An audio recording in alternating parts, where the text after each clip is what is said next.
So guys, welcome to our channel once again. In today's video on our JAMB Government Exam Revision Series, we have here just this one question to answer on the topic feudalism.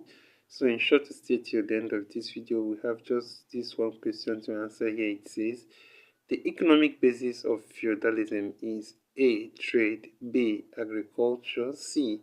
Slavery, D. Capital. So guys, the answer to this question is option B here. That's agriculture. As we all already know, the economic basis of feudalism is agriculture, and that is for this question. So this is where we'll end this video for today, guys. If you enjoyed this lesson, please give it a thumbs up. Don't forget to subscribe to this channel if you're not yet a subscriber. Also, if you have any specific question regarding this video, you can drop your question in the comment section below, and we'll be sure to give you a response. Finally, guys, want to encourage you to join our YouTube channel community, where we post major updates on JAMB examinations. You can join this channel community by hitting the join button below, and we'll see you right there.